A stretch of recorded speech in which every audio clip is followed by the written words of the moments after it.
What authorities told us from the start was fairly straightforward, surprisingly, and it was hard to believe. They told us 3 girls who were all 12 years old went out in the woods. 2 of them conspired to kill the 3rd. I might as well just say it. We were trying to kill her. This could be my daughter here. Who's Slenderman? It's the internet's version of the old campfire stories. I kind of sort of made a deal with Slender to say that if we didn't kill Bella, that he would kill our families. It really juxtaposes this horrible thing that they've done with how young they are. You're having some dinner and you're watching the news and, oh my God, what is our world coming to?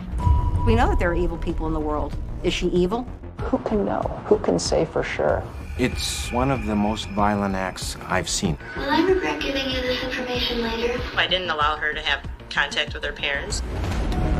She was an unmedicated, mentally ill child. This was a 12-year-old girl that suffered from a disease she didn't ask for, she didn't know she had. Or she created a mental illness so she could get away with it. Morgan Geyser, we want you to make the jury feel as sorry for her as they do towards the girl who got stabbed. How do you punish somebody for having a disease? If somebody stabs somebody once, it proves they could do it again. There are some people who just believe, do the crime, you gotta do the time. I think she's very dangerous.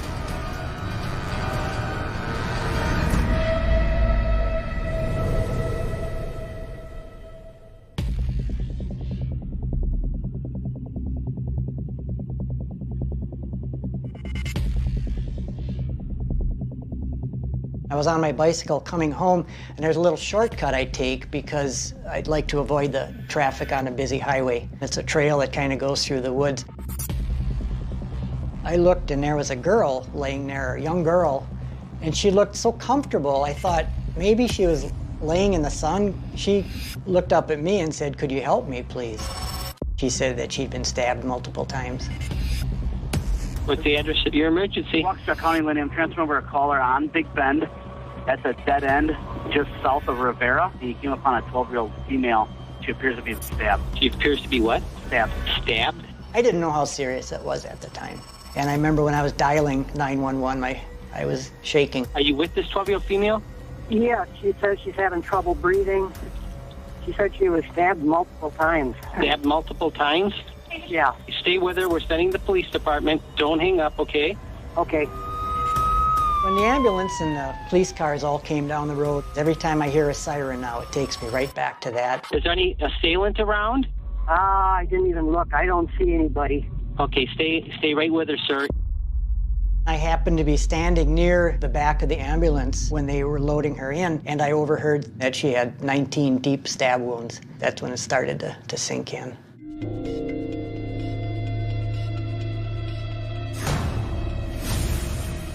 I heard about it when it first happened. 2 12-year-old girls, Anissa Weir and Morgan Geyser, tried to stab a third 12-year-old girl, Peyton Leitner, to death, fortunately unsuccessfully. My understanding was that Peyton and Morgan were the best of friends, and Morgan called her Bella. Anissa was a new friend, and she was more a friend of Morgan's than she was of Bella's. It seemed to me there was at least some sort of rivalry between Bella and Anissa for Morgan's affections. As we've come to later find out, Morgan, even her mother said, with hindsight, some of her behavior was just a little bit quirky. And a lot of kids are quirky at different ages. Morgan and Anissa were friends. They're in school together, both somewhat outsiders, a little bit. With Anissa, she and Morgan rode the same bus because they lived in close proximity. And that's how they really met. They had some similar interests, and so they bonded on that bus ride. Anissa and her parents had just split up. Morgan had some troubles in school with kids. So Anissa, she took that protective role over Morgan. I think it was Morgan who was most into fantasy characters and darkness through like Harry Potter, a little bit of that. You know, I don't know if you'd call it gothic or scary horror, but they shared those types of stories or interests with each other. And Slenderman just happened to be one of the ones that, you know, Anissa found.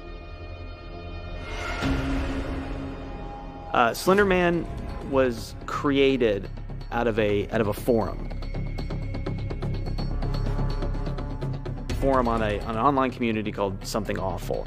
In June of 2009, a poster put up a competition to create a paranormal image. Something Awful, despite the title, is not a horror website. It's just an online community where people post funny, odd, weird, strange things and share it. He could be anywhere from 6 feet to 14 feet tall, who constantly wears a suit. He doesn't have a face. Everybody gets to fill in the blank face with their own worst imagining of what that face would be. At his own will, he can exploit these tendrils from his back. He tends to be in forested areas and sort of hide among trees. He's this entity that exists, but you don't really know what he is, where he came from, or even to a large extent, what his goal is. What drives him. It blurs the divide between reality and fiction.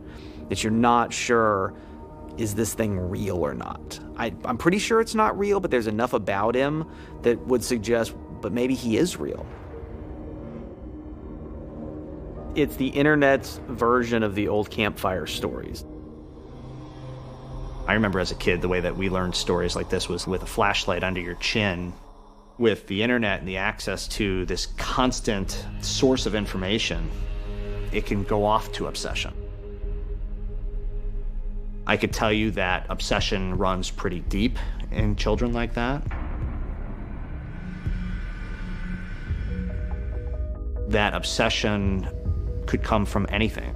I think when you have two people that aren't looking at things very logically because they're children, it could kind of spiral out of control.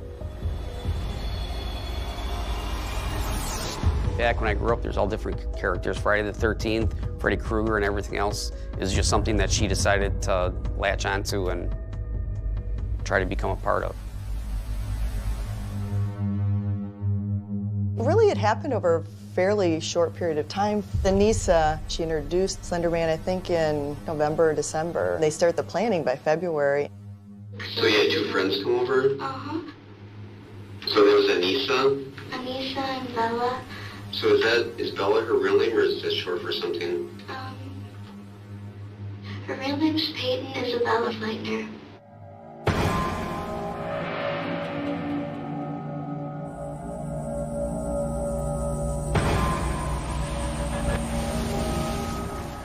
The plan was they were going to kill Peyton. They planned a typical 12-year-old sleepover. The sleepover was designed as the vehicle and the cover for the murder. I wouldn't say it was planned with great precision. They're 12-year-old girls, you know.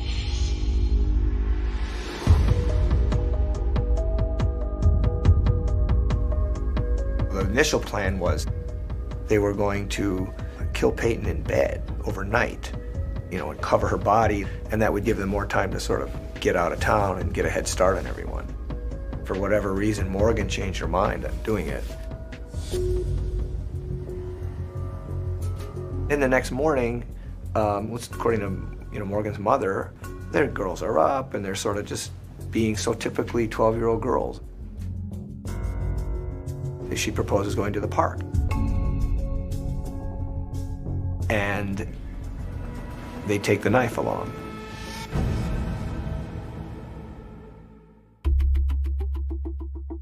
Generally, nothing happens on Saturdays. I've been working Saturdays for 5 years now, and I can only name just a couple times where something's happened. I hear on the radio the call that comes out. The way this first sounded on the radio when it came, I'm like, a girl stabbed on the side of the road, and I sort of didn't really believe it. Just keep her in that position. Just let me know on her breathing. As I'm driving, I'm hearing more and more on the radio where I'm thinking, this is the real deal. This is really happening. There's a number of officers, and they were trying to figure out where the crime scene was. We didn't know if it was a murder-suicide type thing. We had really no idea. Tom and I talked, and he's like, hey, can you go to the hospital?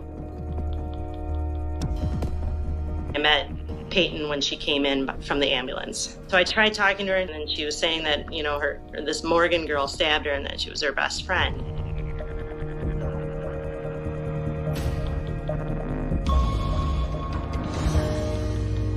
They searched the house, and when I was talking to Angie, she said that there was another girl that slept overnight as well. So that was the first time that we found out that Anissa was involved in this. They just told me that her friend was hurt, and she said that Morgan did it. We were sort of made to be under the impression that, that Morgan was missing and she was in danger too. They had no idea what was going on. I know that through Angie and Matt. They were placated very much, like, oh, no, it's not a big deal, don't worry about it. We ended up putting out a City Watch message that we're looking for these two kids.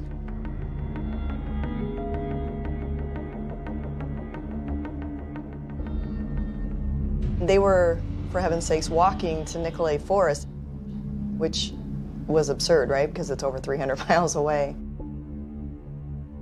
I grabbed 2 things of fruit snacks because I thought, hey, if we want to keep our sugar levels up, we may as well eat something kind of healthy.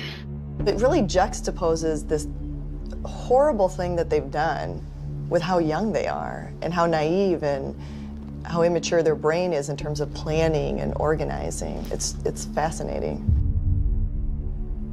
It turned out the girls had walked along County Road F mostly towards the freeway on their effort to walk to the forest. There was a citizen walk shot, and they were driving down that area, and they saw 2 kids, and they're like, I think that's them. So they actually called it into the sheriff's department.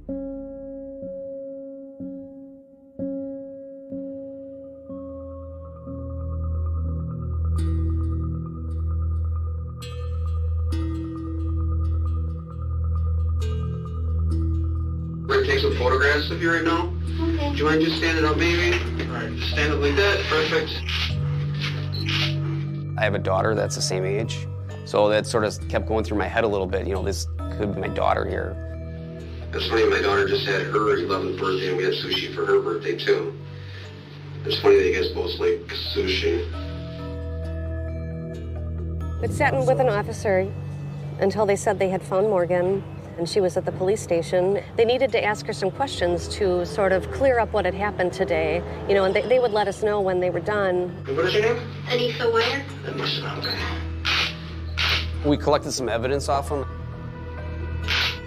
They had blood all over them. And then there's like more blood here. Morgan had a knife in her purse. And in just a second, we'll get those handcuffs off you. I know they're uncomfortable. The family had just called me out of the blue. And the first time that I recall speaking to Morgan's parents was when they were at the police station trying to get Morgan. I had no idea this was, nor did the family know that this was a stabbing or an attempted homicide. I guess I would say that we were withholding some of the information. We just tried to limit that, you know, one of the girls got hurt. We don't know what happened. Is Morgan Geyser, is that how you say it? How old are you? I'm 12. At first, we had thought maybe she was a victim. Family didn't know, I didn't know. I recall telling the family that the police wouldn't hold her for long. She's an 11-year-old who just turned 12. We knew that it was a lot more serious. It could have been anything that happened. What are you doing? This is a DNA swab. This is just checking to see, like, maybe who you were around or who you talked to a little bit earlier today.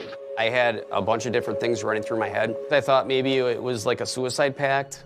Like the girls went out into the woods, they said, I'll kill myself and then you kill yourself, something like that. And maybe somebody backed out of it and didn't do it. It wasn't until we really started talking to the girls that we started to find out what the story was.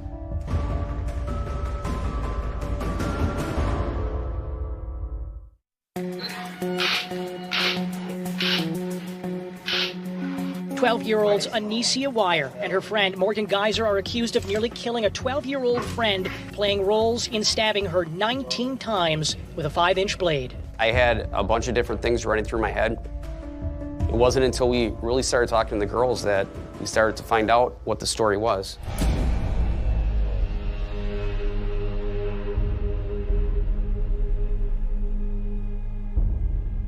It just seemed so improbable. It was apocryphal. You couldn't believe it at first. You know, two 12-year-old girls doing this. It was, I mean, bizarre is not the right word, but it was certainly surreal.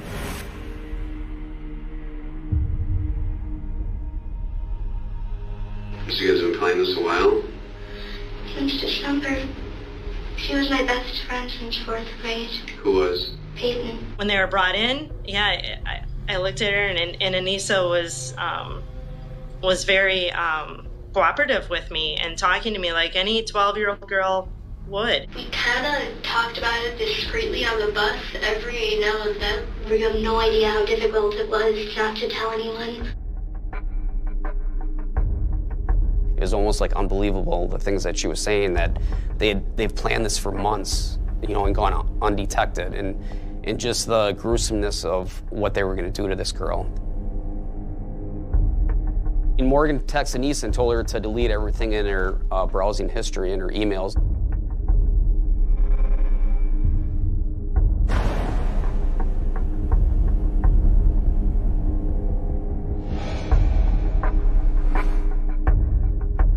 They even had set up different email accounts so their parents didn't know about it, so they couldn't trace them. We decided to just drive to the police station, and I mean, we thought we were going to pick her up. That's how, like, clueless we were about everything that had happened. We're going to do it today at the park. That's what Morgan said. Where did you guys get the knife from? My kitchen. Your kitchen? You didn't see her grab the knife? No. But how did you know that she grabbed one? Because she showed it to me as we were walking to the park. So who left the house with it? I think Anissa did. It was in the bag. Anissa packed the bag. And we played on the slide for a little bit. Then we went in the bathroom. First they were going to kill her in the restroom. It didn't really work out.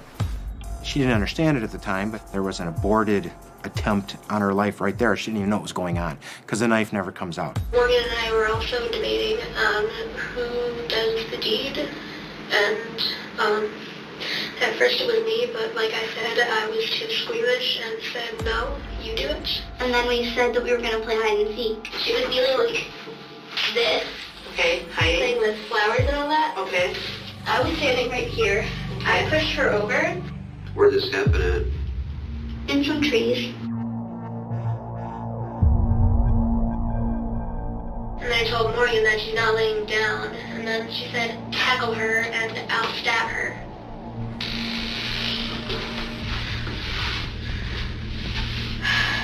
It's not as cut and dry as to who did the stabbing. Anissa says Morgan did all the stabbing. Morgan says Anissa may have stabbed Bella once, but then she took the knife. So at the very worst, maybe Anissa stabbed her one time, but Anissa denies it. So and then Anissa jumped her? Mm-hmm. And she said, Morgan, now.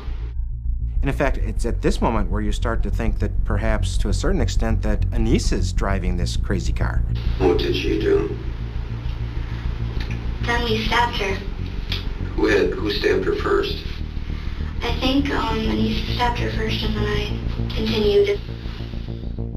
Morgan was waiting for that go signal from Anissa. And that if Anissa was really being led around and wanted to get out of this, that would have been her moment. Run away. And instead, she goes just the opposite direction and tells Morgan, go crazy. It seemed like, to me, that Anissa was being more honest and more straightforward. Morgan said, don't be afraid, I'm only a little kitty cat, and jumped on top of Bella and stabbed her repeatedly. 19 times. I mean, I couldn't imagine stabbing somebody one time. So you think that it was Anisha first? Mm-hmm. You sure? Yeah. Not really. It's sort of confusing because I've been trying to block out the screams all day. It's one of the most violent acts I've seen. I have only ever had one case that involves somebody stabbing somebody more times than Anissa and Morgan stabbed Bella.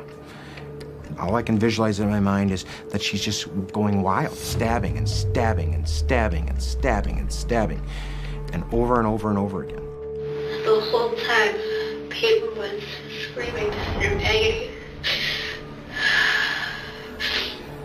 I was just shocked. I mean, if you could have saw my face, I'm sure my jaw dropped. Stab, stab, stab, stab, stab. She didn't really apologize for what she did. It didn't feel like anything. It was like air. It seemed like she was really trying to put all the blame onto Anissa. She just told me that we had to. What do you mean she told you had to? I mean, she told us we had to kill her. Who did? Anissa. So we told her we were gonna get help. But we really weren't. We were gonna run and let her pass away. Their hope was that she would lay down in the woods and bleed out there.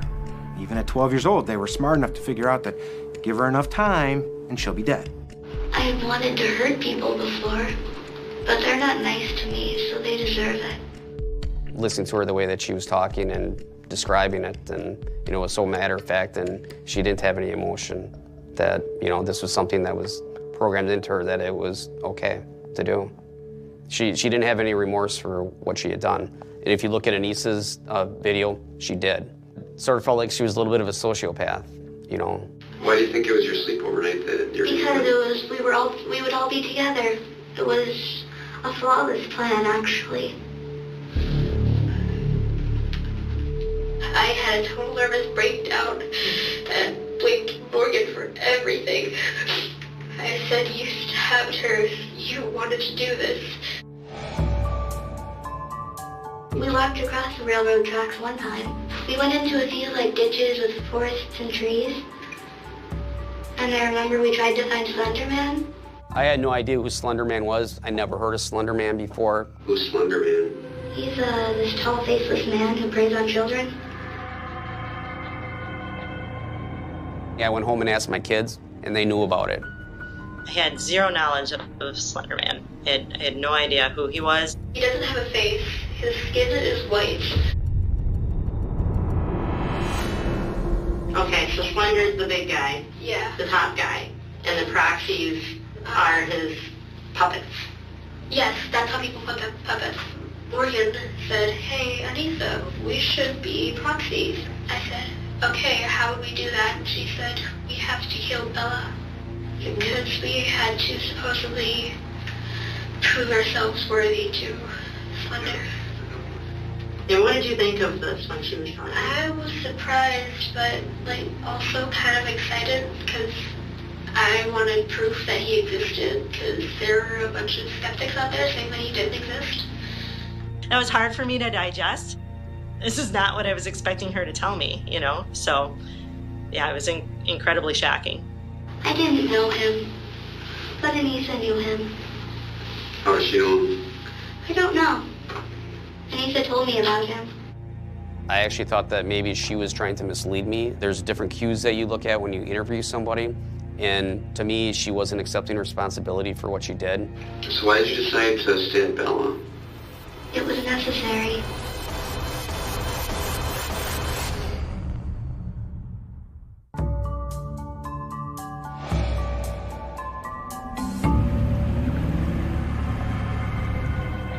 Two girls, Anissa Weir and Morgan Geyser, had allegedly stabbed a good friend of theirs, Peyton Leitner, and Morgan called her Bella 19 times in an attempt to make themselves what they called proxies of Slenderman, the fictional internet character.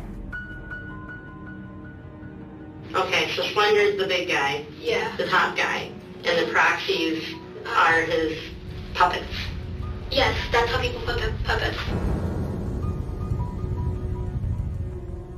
Morgan said, hey, Anissa, we should be proxies. I said, okay, how would we do that? And she said, we have to kill Bella.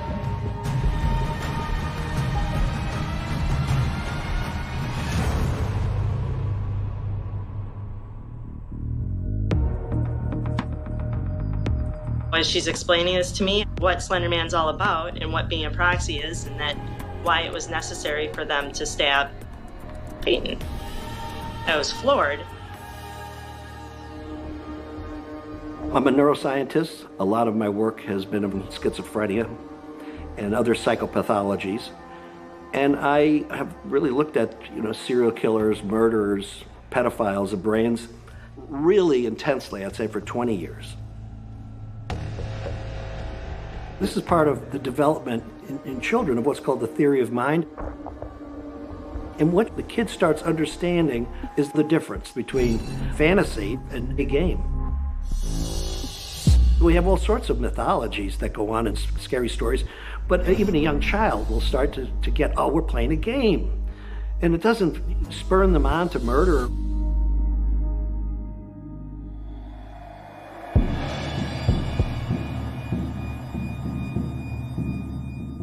Where is Bella's body now? Bella's at the hospital. Okay. I thought it was still out there in a crime scene. Did you think that she died? Yeah. She is alive. I think in her mind, Peyton understood she was doing a lot of bleeding, and if she didn't get help and she didn't get it soon, she wasn't going to make it. The surgeon who worked on her said one of the stab wounds, though, came within a centimeter of being, he felt, fatal. Peyton was, she was very quiet when we first started talking to her.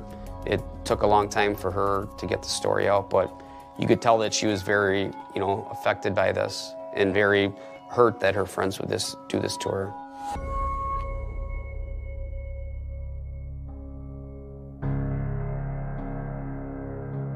We had the interviews of the two girls. We had an interview with Bella. We had the physical evidence that was recovered from the girls, from the scene. We had an understanding of the doctor's reports as to what Peyton's injuries were. Given their statements that this was planned, it was really quite easy, actually, to come to the decision to charge attempted first-degree intentional homicide.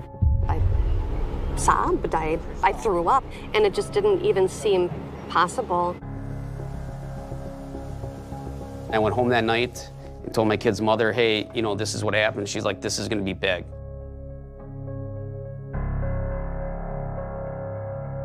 In a criminal complaint, Wire told investigators about the website creepypasta.wiki. There, users can submit horror stories, some including tales of a character called Slenderman. There was no effort to reduce the publicity by law enforcement. There's a press conference. The suspects had planned to kill the victim for several months. You sit down, you got off work, you're having some dinner, and you're watching the news, and oh my God, what is our world coming to?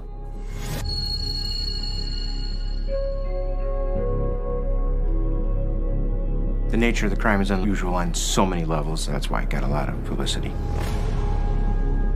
Waukesha's a small community, and you can rest assured that most people were watching that online, seeing it on the news, or reading about it in the paper.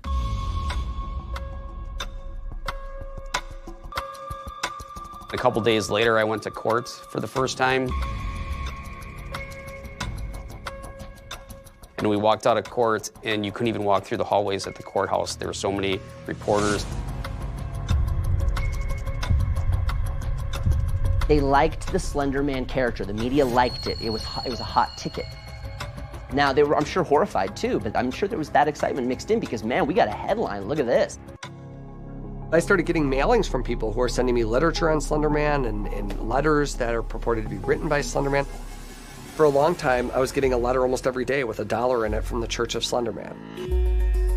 We, at the very onset, said we're not going to talk to the media until the case is over.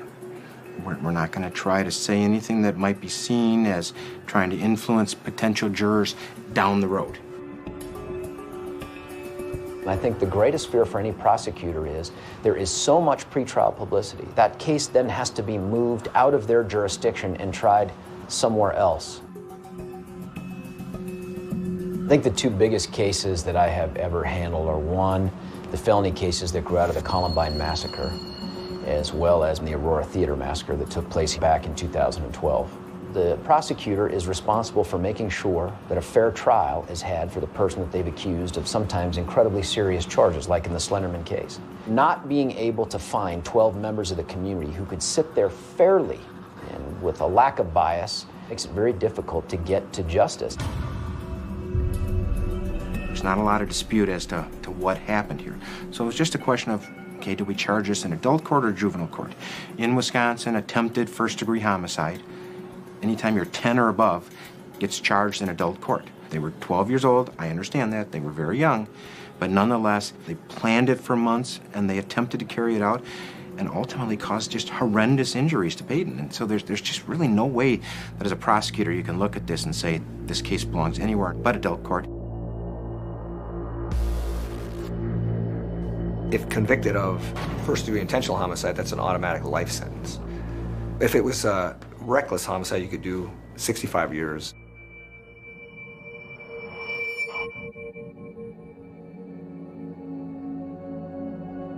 Morgan was not getting fresh air, not in school. That facility is designed to keep people for a week. They had her there for a year. I went to see her. I don't remember how many days it was after her arrest, but we didn't go see her right away just because things were so chaotic. Yeah. And she walked into the visitation cell, and it was like I didn't recognize her. She looked like a different person, and she looked like she didn't know who I was or why I was there.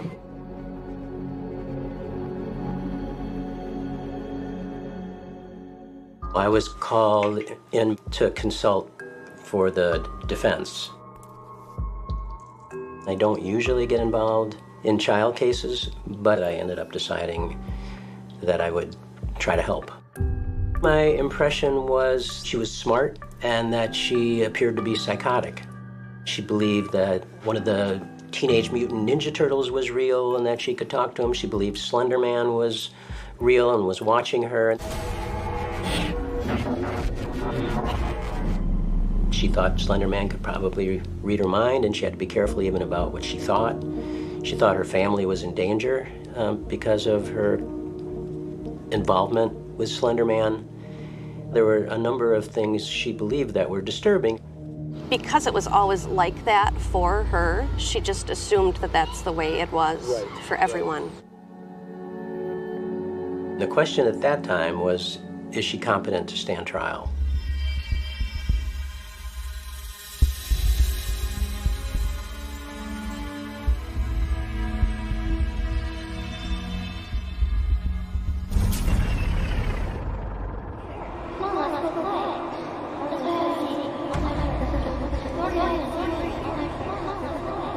Schizophrenia is considered a psychotic disorder. The fact that you had a 12-year-old who qualified for the diagnosis of schizophrenia, that's very early onset. I mean, typically schizophrenia does not onset, or any psychotic disorder, until 18, 19, 20, when they go out in the world and they start experiencing the first parts of stress.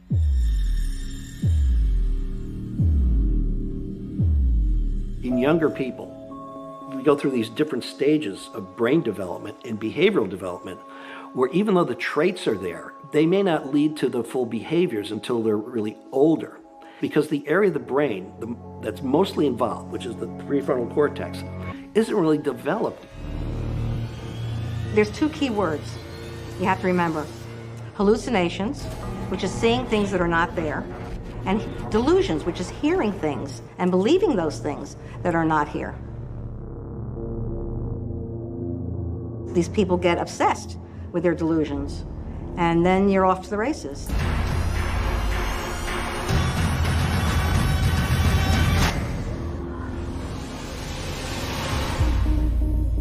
This was a 12-year-old girl that suffered from a disease she didn't ask for, she didn't know she had. It's an interesting thing. When you have a kid who has cancer or leukemia or a very visible illness, we have a level of sympathy. But when it's a kid who suffers from a mental health disorder, it scares us. While it is true that some schizophrenics will act out, the vast majority of schizophrenics, they will not act out violently. What comes into play here, which is, you can't leave an untreated schizophrenic who's now acted out by trying to stab somebody to death, you know, free to roam the streets.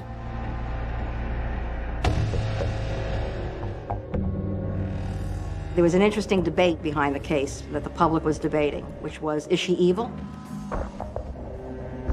Because Morgan stabbed this girl several times and left her there to die.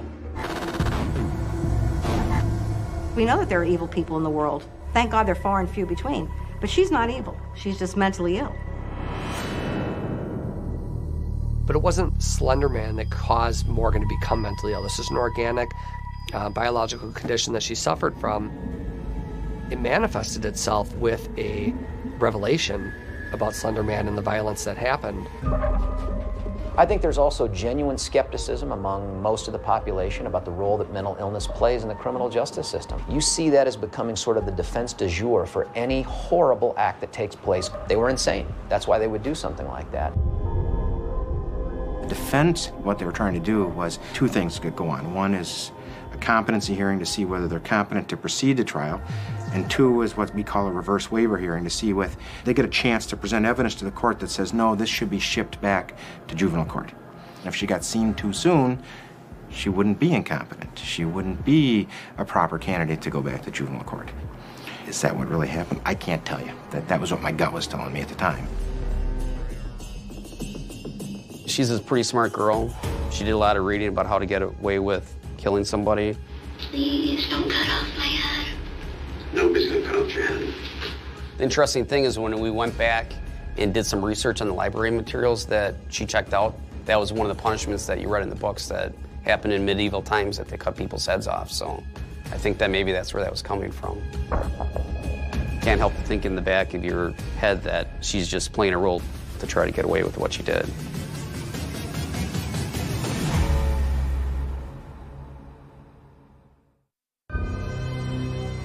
What authorities told us from the start was fairly straightforward, surprisingly, and it was hard to believe. 3 girls who were all 12 years old went out in the woods, and 2 of them conspired to kill the 3rd. Anissa Weir and Morgan Geyser had allegedly stabbed a good friend of theirs, Peyton Leitner. Morgan gave Peyton a nickname. She called her Bella. We know that there are evil people in the world, but Morgan's not evil. She's just mentally ill. She's a pretty smart girl. She did a lot of reading about how to get away with killing somebody. Can't help but thinking that she's just playing a role to try to get away with what she did.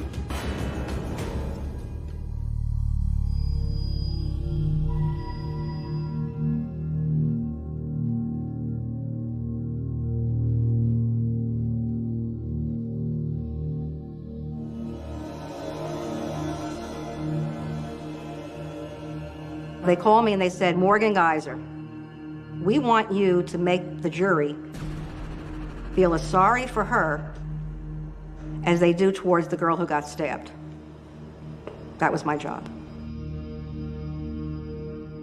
There's so much injustice.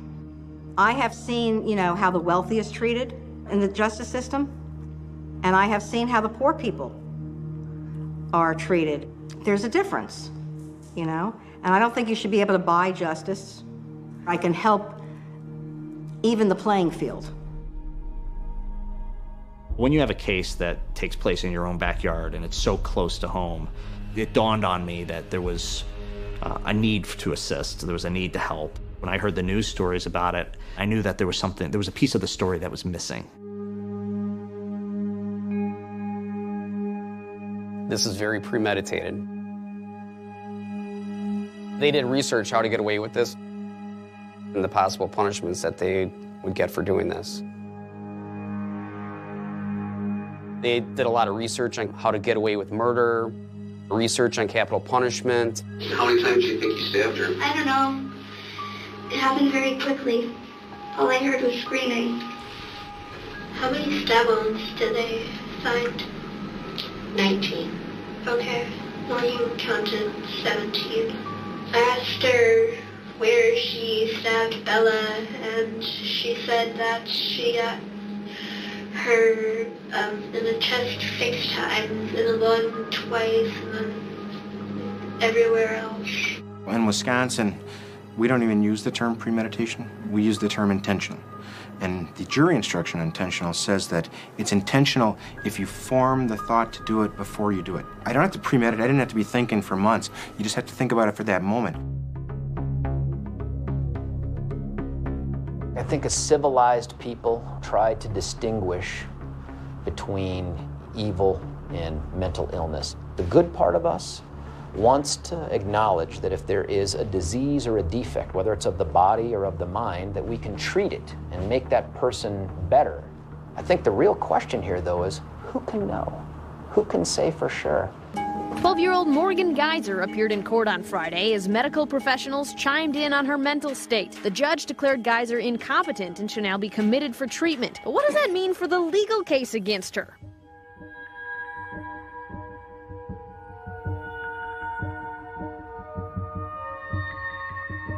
Morgan was put into facility after facility where she could not get access to the type of care that she needed. Our goal was to accomplish that more than anything else. She was not competent to stand trial. What they're supposed to do is whatever it is they can do to make her competent to stand trial. And what they did is they gave her educational classes. So they would teach her, what does a judge do? What does a prosecutor do? What are the charges you're facing? They didn't start her on medications, and I was puzzled as to why they didn't. Competency under Wisconsin law means, do you know what a lawyer is? Do you know what a judge is? Do you know what a jury is? It didn't take medication to get her to a point where she could articulate what a judge is. And so Morgan's competency could, unfortunately, be restored without treating the underlying schizophrenic condition. We would get emails from people saying, why aren't you treating this girl? The real answer is you should have asked that question of the defendant or her attorney. My guess is by waiting, he was able to build up a better case that Morgan had some serious mental health issues. The one thing that bothers me that's been so inaccurately reported about Morgan, and it even came up in court, is that she refused medication. It's 100% not true. She never refused treatment or medication. You can't refuse something that's not being offered to you.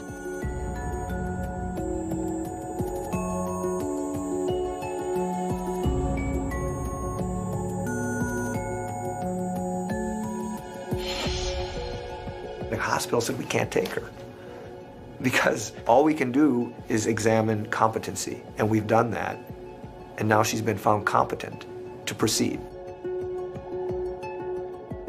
And the judge was stunned. I mean, everybody was stunned. Judge absolutely wished he could put her at Winnebago, even tried to do it, and Winnebago wouldn't take her because the law doesn't permit it. From my perspective, I come to the office and I'm banging my head against the wall trying to come up with new ways to get her out of there. But the experience for the family and Morgan is infinitely worse. How young is too young to be charged as an adult? That's the question a Waukesha County judge is dealing with when it comes to the Slenderman stabbing case. My sort of personal feeling is a 12-year-old should never be in adult court. I don't care what the circumstances are, it should never happen. That's my personal reaction. Professionally, I know the law permits it, and so we were fighting. We came up with a strategy to try to convince the court to transfer the case back to juvenile court. If you get sent back to juvenile court and now you're found not guilty by reason of mental disease or defect, it's different than adult court. In adult court, you can be committed to the Department of Health and Human Services for as long as you could have been put in prison. In juvenile court, your case is dismissed. So they'd be just simply under a civil mental commitment. With age, you have such a better ability to put things in perspective. Right? I mean, you know what's a big deal, what's a small deal, how to react to a problem, how to handle a crisis, because you've seen it before. And when you're 12, do we really remember what it was like at 12, what we believed in, or do we just think we do? In the end, the judge decided that he felt like adult court was more appropriate. The removal back to juvenile court would depreciate the seriousness of the crime. What happened, just shocked so many people in the community and the judge that he just couldn't let him do it. You know, this was too serious. It's too terrible. As a society, we have arbitrarily set 18 years old as that line of demarcation between adolescence and adulthood. And being able to prosecute juveniles as an adult, that is a much more controversial and complicated thing.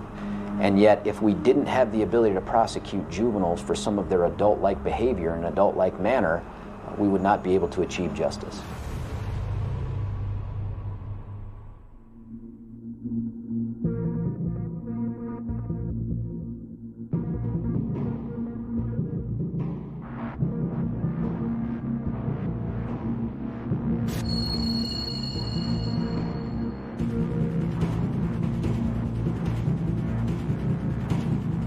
Our headline was like, why no help for this mentally ill girl? Or, you know, when we heard the testimony about how she's sitting under the table and feeding ants, and there's no sunlight, you know, they're in this facility that's never meant for anybody to stay longer than like 3 or 4 days. This is about Morgan. She can be a little jumpy and might get off task and look around and forget what she's saying in the middle of a sentence a lot. Okay. Because, like, she says she hears voices too, but I just wanted to tell you. So we're aware of that? Maybe not get put off by that then? Okay. Well, thank you for telling me that. In a perfect truth-seeking world, we would have a psychiatrist on staff at every police department. But we don't live in that world. I don't think the Waukesha police were in over their head, but I do think that her mental health condition was either missed or ignored. They should have recognized it, number one, because 12-year-old girls don't normally stab their friend, ever. Never happens. And when you hear about this kind of thing, especially in a community like Waukesha County where this stuff just doesn't happen, something underlying, there's got to be something wrong with these girls. Why do you need to know about Slenderman? Because I think Slenderman might have something to do with what's going on with you today. Oh. I never thought that she was delusional. You know, I don't think I have the expertise to really make a diagnosis of what she had. He watches you. How does he watch you? He can read minds and he has teleportation skills. People call it slender walking. I mean, a lot of times when you deal with people that kill other people or plan this stuff, that there's something that's not going on right upstairs. If you watch the video closely, you'll see a variety of times that she's kind of looking around the room. And it looks like she's having interactions or of some sort with something that's not there.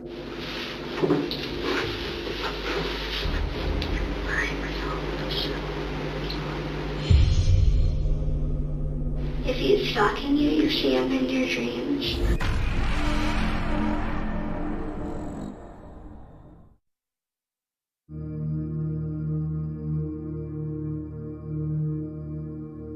Twelve-year-olds Anicia Wire and her friend Morgan Geyser are accused of nearly killing a 12-year-old friend, playing roles in stabbing her 19 times with a 5-inch blade. Wire and Morgan Geyser told investigators they needed to kill their classmate in order to please the fictional character Slenderman.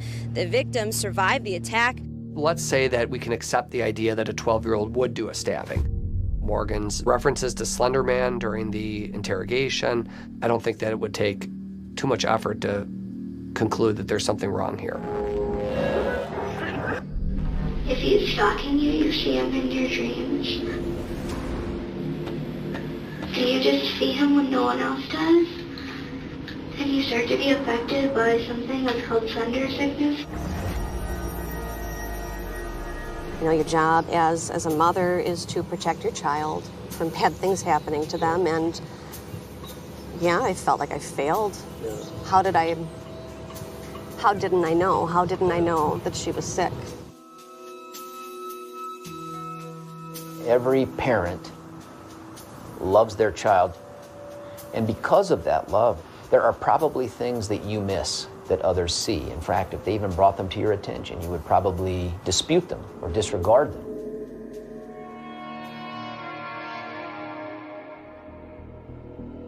I interviewed, I think, 15 of her teachers at school. Information from her parents ahead of time. Nobody saw anything. They didn't know anything. I mean, to be able to hide if she had this mental illness that was so debilitating while she was planning this, you know, I just don't know.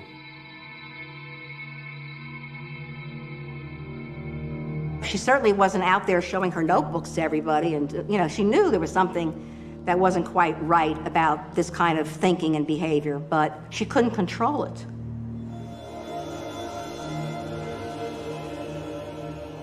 Or she created a mental illness so she could get away with it.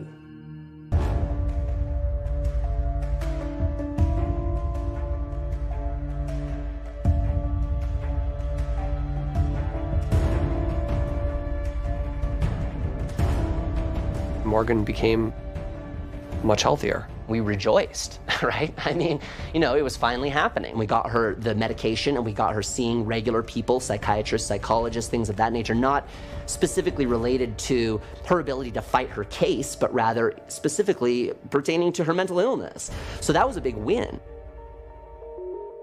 Ironically, she's one of the few that responded very well to the medication. And when she responded very well to the medication, she realized what she did.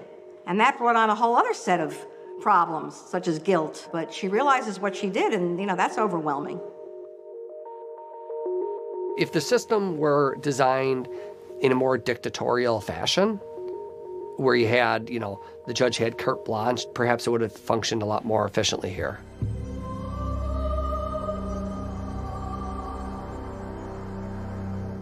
I think everyone knew then that that might ultimately be a defense, the not guilty, but reason of mental disease or defect.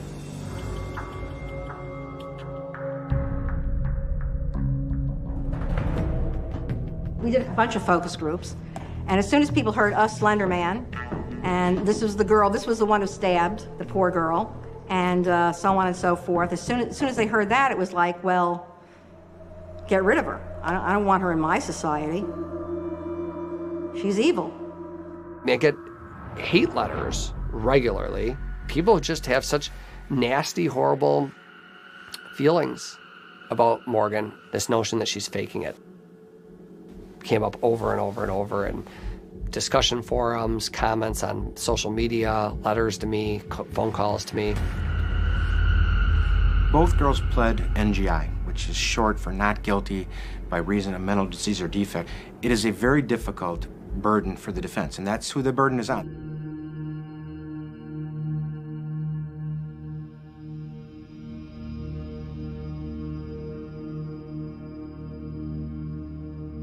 For much of her childhood, Morgan was a normal young lady. Well, you'll hear in this case that Morgan has been diagnosed with schizophrenia by a number of doctors after this crime took place. We were having segments of people who just would tell you things like, I don't believe in mental illness. I don't believe it. People can say anything. Our job was to deal with the message and to deal with how do you get 12 jurors to understand the components of what's going on with this girl and agree that she wasn't responsible for her actions. We involve people and get them involved in the case, and we look at their perceptions. What I'm really interested in is what are the problem areas of the case? Because again, I need to come from the point of view of how do we solve these problem areas? How do we get rid of these obstacles? In a more conservative community like Waukesha County, people tend to believe that people are responsible for their own actions. They're skeptical of defenses that are based on psychiatry. I think in this case, and in most, the decision to plead not guilty by reason of insanity may be the only card that you have to play. There are no other outs. They have one potential to escape the maximum punishment, and that is to say, I did it, but I was insane when I did it.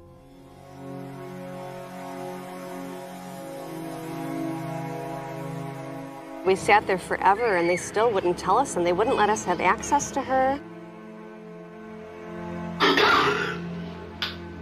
Did you ever discuss with her a person's right to remain silent? Why would any parent discuss with a 12-year-old what Miranda rights mean. One of the more interesting legal aspects was, were these confessions even valid? You can't throw those statements out and defend your clients because now there's no explanation from them why they did this. Do you know where my parents are? No, I didn't allow her to have contact with her parents or have the parents in the interview.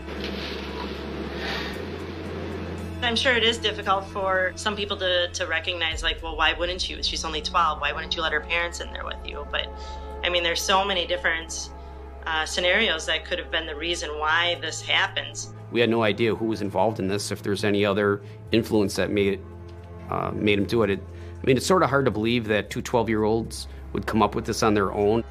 We certainly didn't want to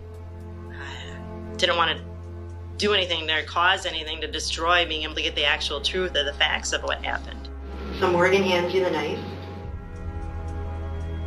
All I knew is that a 12-year-old girl was brutally stabbed and she was near death. And told me to keep it concealed.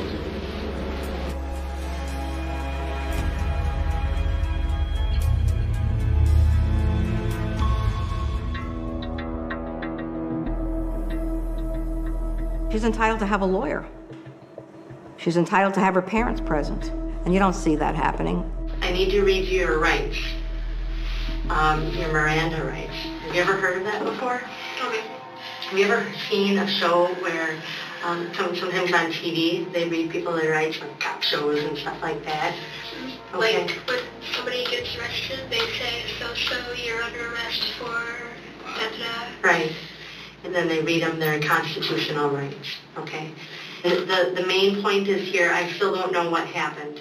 And I don't know who did what, and I need to know that today, okay? Because, some serious stuff happened today, and I need to know, okay? But I can't ask you any of those questions until I read you your rights, okay? So I could tell that she was very knowledgeable. I could tell she was very intelligent, and she was giving me prompt answers with every question I would ask her prior to reading her rights. So I knew her state of mind was good.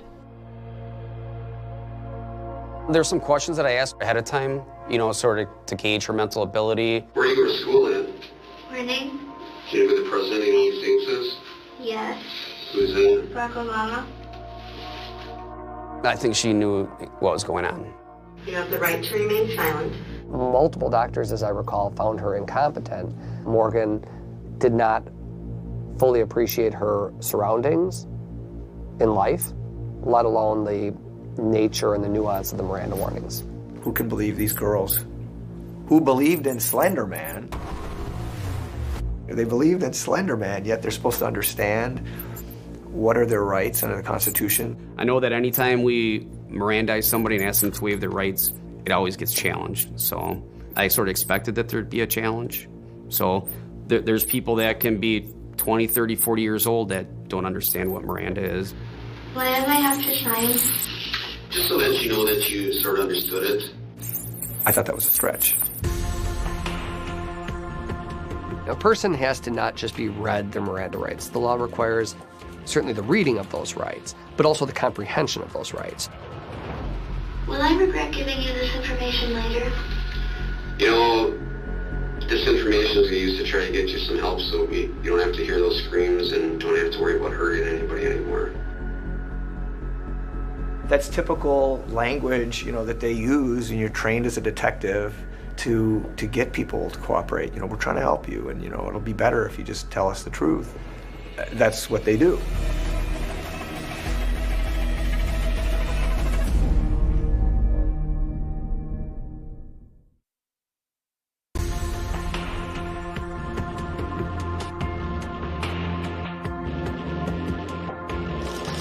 At age 15, Morgan Geyser looks quite different from the girl who just turned 12 when she allegedly stabbed her friend 19 times. For the fictional character Slenderman.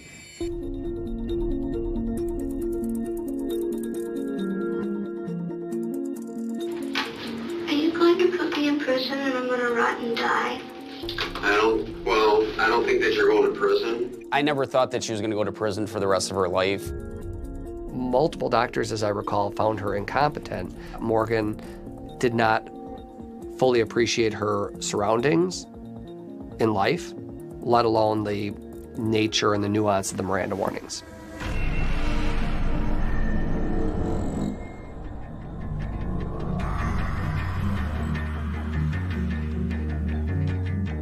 We were surprisingly calm, actually.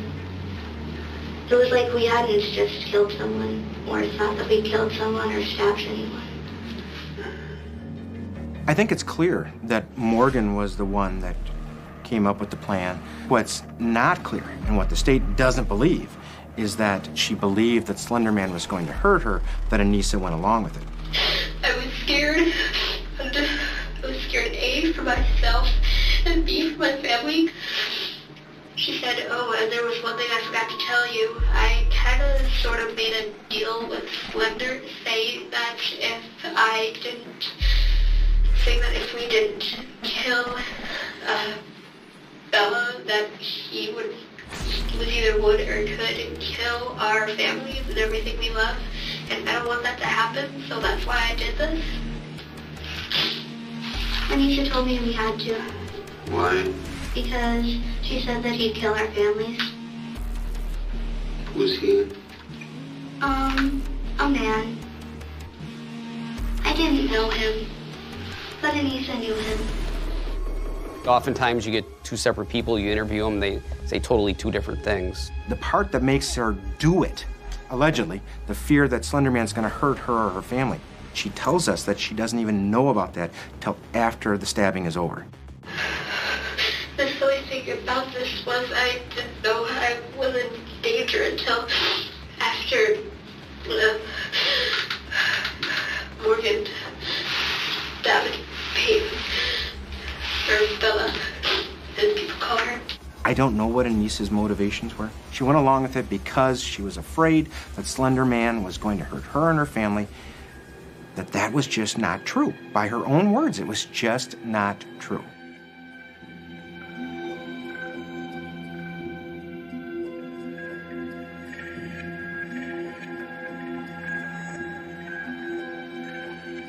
Morgan's statement ought to have been suppressed because it was the product of a flawed process. The police are allowed to do a lot of what they did. And until we change that paradigm, until courts step in and create rules, things won't change.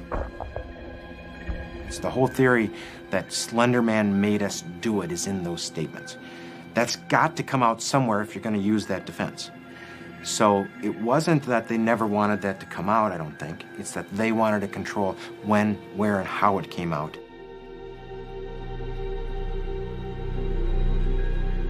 There came a point where we wanted to resolve it with an insanity finding. The idea is that a person can't appreciate the wrongfulness of their conduct. In this situation, that was the defense that we raised. And we were pitching that and pitching that and pitching that. I really just want to move forward. Get it over with. Best case scenario is that she comes home. I want the same thing that I've wanted from day one. I want my little girl to come home. Initially, we weren't thinking about a plea for Morgan because we were focused on Anissa's case, because Anissa's case was the one chronologically that was coming to trial first.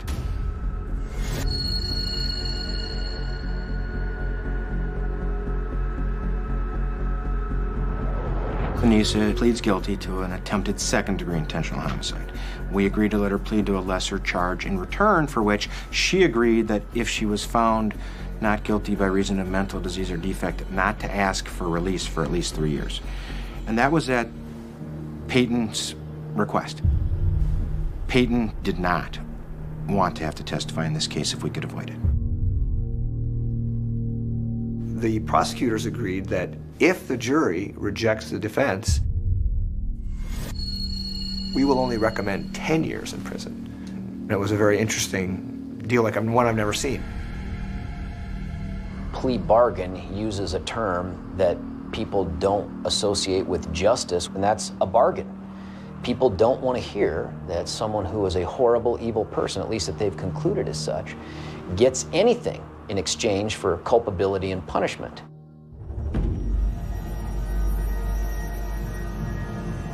I was known as a forensic evaluator because I've worked in the Waukesha court system.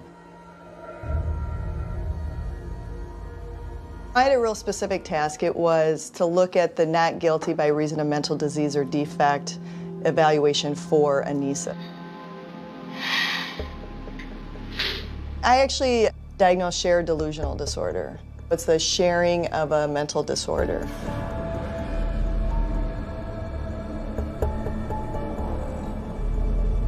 People that actually have shared delusion disorders, if you believe that it exists, the duration of the contact that causes this shared delusion is a number of years, 4, 5, 6, whereas we're talking in this case, these two girls apparently have a shared delusion within 3 months. We think we see him sometimes, like when we were walking. When I looked at this in context, we had Morgan, who everybody agreed was schizophrenic at the time, had early onset schizophrenia. I saw him out of the corner of my eye on this side. Okay. And then Morgan said she heard a twig crack when no one was moving. Because of that close relationship, it becomes the shared delusion between the two of them. That would be in Slenderman's head. This is recreating Slenderman. So we give it a name, it's a scientific sounding name, but it's really just two girls sharing the boogeyman story. Is that really a psychiatric condition? Her lawyers knew it was a risk because shared delusional thing, and it's not something everybody can get their hands around.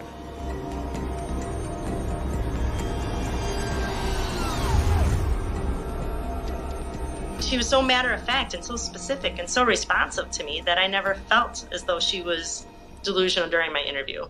So she knew that murdering someone is a bad thing, but because of a mental disease that she had, that she could not conform her conduct to the requirements of the law. The shared delusion simply explains why she believes in Slenderman. But that doesn't justify killing somebody. That would be like if Morgan and Anissa wanted to be members of a gang and they had to kill somebody to get in. You still know you're not supposed to kill people, and you do it anyway because you want something. Do you understand what it means to kill somebody? I believe it's ending a life. And I regret it.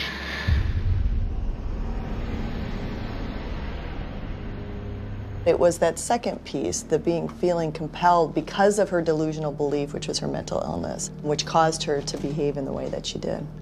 Just having a mental illness doesn't get you found not guilty by reason of mental disease or defect. Your mental illness has to cause you to act the way you do, make it impossible for you not to act the way you do. How can you be compelled to do something that you didn't even know about? After the jury had gone out to deliberate, they asked to see Anissa's confession. And then one of the jurors was so distraught after having seen it that she wasn't sure she could go on. And at that moment, I figured we were not likely to get a good verdict out of this case because at least one of the jurors felt that no 12-year-old girl who was of sound mind could ever do something like this. And ultimately, the jury decides on a 10-2 vote that she is not guilty by reason of mental disease or defect. The judge makes the decision how long she would be committed. He decided it should be 25 years. At 3 years, she can start to petition for discharge, but that doesn't mean she's getting out. What that means is that it's going to go in front of the court again to determine whether or not she should be given what they call conditional release.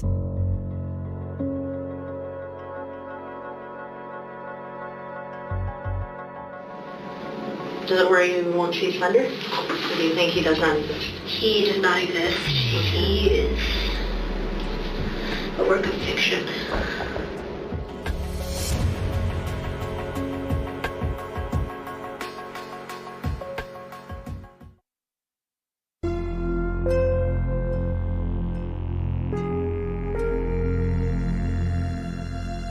A verdict was finally reached, the jury finding Anissa Weier was not criminally responsible in the Slenderman case. 3 years ago, Weier and Morgan Geyser told investigators they needed to kill their classmate in order to please the fictional character Slenderman. The victim survived the attack. It's a pretty thin case here, some would argue, for Anissa to win this. And she did. And I think they felt like, well, you know, what chance have we got to try to prove that Morgan's not sick? What were you trying to do with her when you stabbed her? Kill her. I might as well just say it. We were trying to kill her.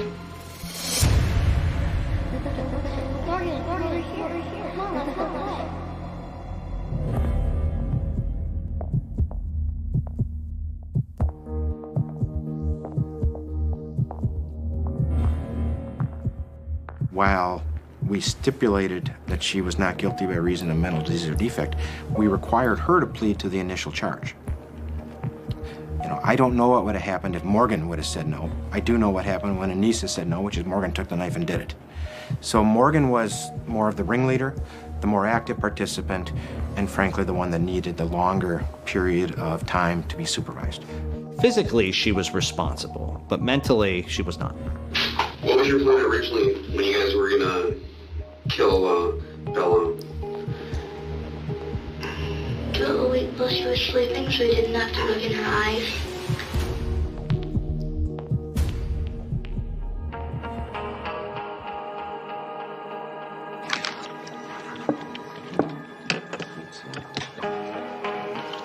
Hey, Morgan. All rise. Thank you. Please be seated.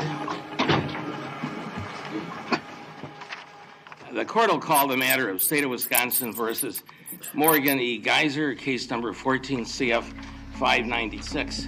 The point of the hearing was for the judge to determine should she be placed in the community or in a mental hospital.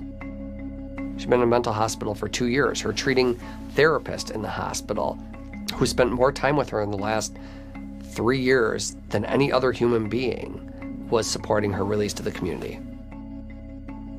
The case proceeds on a commitment basis, with the maximum commitment being 40 years. Schizophrenia is going to be a lifelong issue for Ms. Geyser, and I think to have her under this commitment order for as long as possible to make sure she deals with this illness appropriately and nothing tragic like this ever happens again. If you're saying someone is so severely mental ill that we should look the other way, what you're really saying is somebody is so severely mental ill that we need to keep an extremely close eye on them. If somebody stabs somebody once, it proves they could do it again. From our perspective, Judge, the priority for Morgan is her ultimate release to the community and not so much the number of years that the court is ordering a commitment for. I think it was anticipated that a lot of people would feel that this notion of maybe not so far as an eye for an eye, but maybe some representative justice, I believe that that was certainly on people's mind. She has a mental illness. Now, if we were to see a child that had leukemia, we'd feel bad for the child. Our hearts would go out to the child because we would know they didn't do anything to have the condition. We're not at that point as a society when we hear mental illness, and we can see it just from the negative public backlash and all the criticism that's leveled towards Morgan. She has a condition she didn't choose to have. It's a hereditary genetic condition that she's cursed with. So with this lucidity that she's developed comes an awareness of the gravity of her situation. So she misses home, she misses her family, and she is acutely aware of the potential consequences of what happened. Really, Judge, it is a miracle that Peyton is still with us, that she survived this.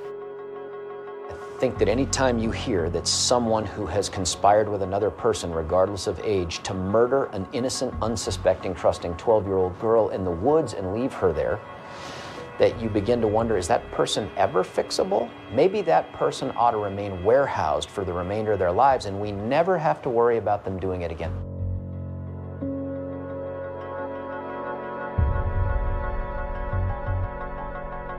Ms. Geyser, would you like to say anything? No, I don't. She was not expecting to, Judge.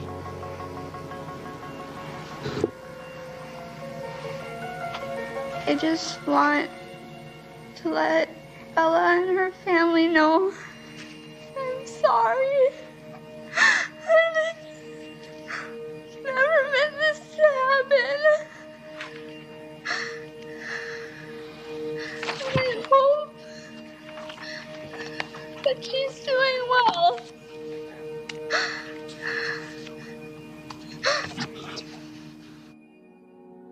I was one of 3 people, maybe 4, on the entire planet that actually saw the front of Morgan's face when that was going on.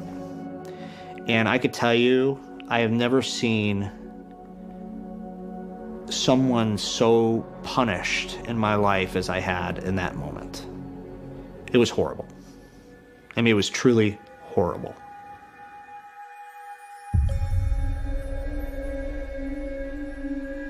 I have to look at Ms. Geiser's situation. It's the long history of delusions, the long history of apparently mental health problems that go back years, that the court has to be cognizant of.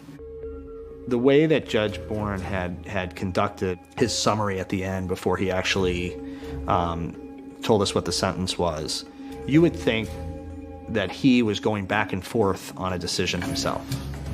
Everyone who's in the legal system that's dealt with mental health issues from an NGI standpoint or from a civil commitment process know that individuals with mental health issues, as well as they're medicated, as well as they're taken care of, frequently come back because they decompensate, something happens. As I struggle through the case on the length of the commitment, I recognize the maximum commitment as it is 40 years, that Ms. Geiser would be 55 years old when the commitment ends. I remember thinking, you know what, he might actually sentence pretty lenient here, given the circumstances.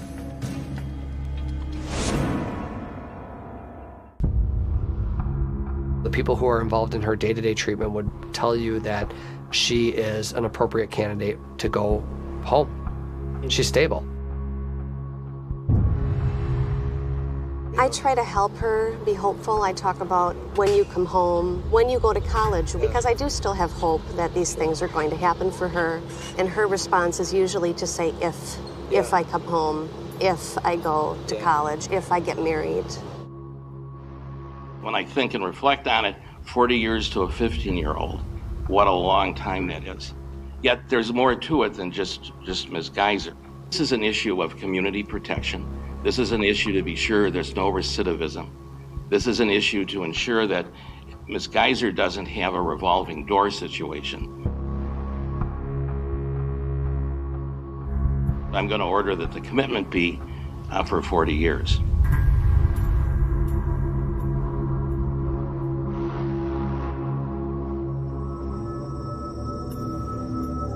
A 40-year commitment order with the possibility that she remains at Winnebago beyond what her needs would call for feels overly punitive.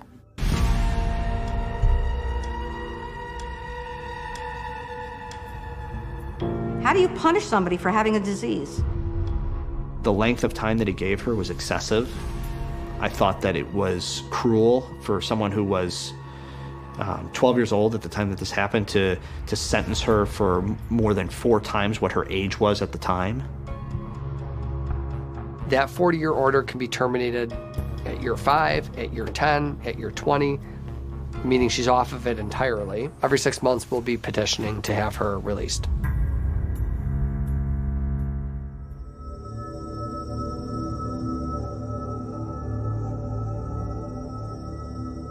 If you were really cynical about it from the defense's standpoint, or people so sympathetic to the girls at all, I think you'd see it as it's a mechanism that let the judge, in the end, can effectively keep them in confinement for a long, long time. There are some people who just, believe do the crime, you got to do the time. If people have more information about mental illness, which is very misunderstood, they might come to a different opinion. The idea that you can say the disease caused something, it's like alcoholism or drug addiction or a mental disorder. Okay, so, but you still have to pay. Your behavior can't be trusted. And I think this is where the confusion is. Just because you're crazy, then everything's forgiven. Well, no, we understand more of why you did this, but you're still not going outside. Had this case not been so public, I think that we might have been seeing a very different outcome. You don't face facts such as these and not have an uphill battle ahead of you. However, it was not a case that we thought couldn't be won in some form. I try to represent the state as best I can, but there are times when doing what's right isn't about winning. But if justice means trying to rehabilitate these girls to make sure nothing ever happens again, if justice means not putting Peyton on the witness stand because she doesn't want to relive this, then yeah, justice was done. Imagine if Morgan hadn't been found to be schizophrenic. And what if she had a lesser form of mental illness or a different form of mental illness? What if the prosecutors didn't stipulate to that and a jury had rejected it? She'd be in adult prison. 10, 20, 30, 40 years? That's just wrong.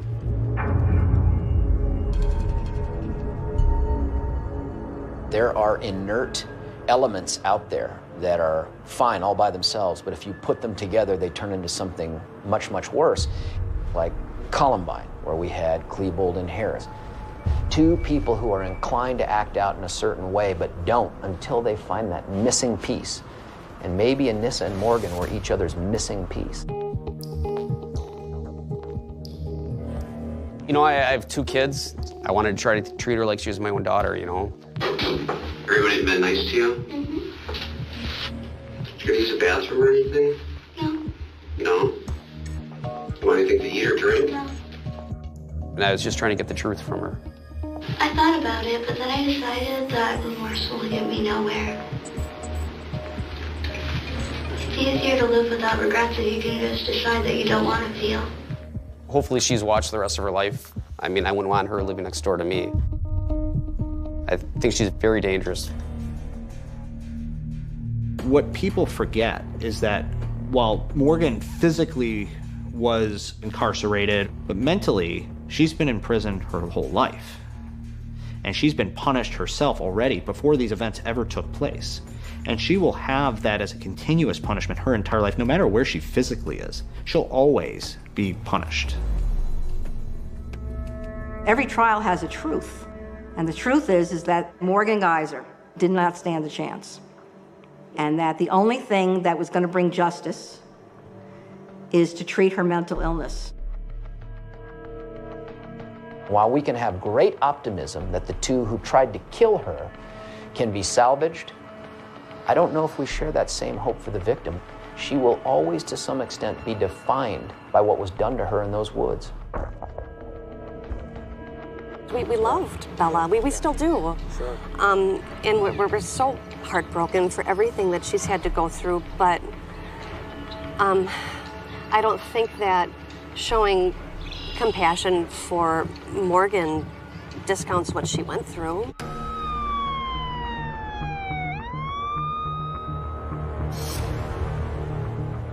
Peyton, she's going to be scarred for life. She'll always be the girl that was almost stabbed to death by 2 12-year-olds, and that will never go away. People that know the story will be reminded of the story. People that don't know the story will ask what happened. And because of the nature of the crime, there is going to be a stigma that's going to go along with these girls for the rest of their lives.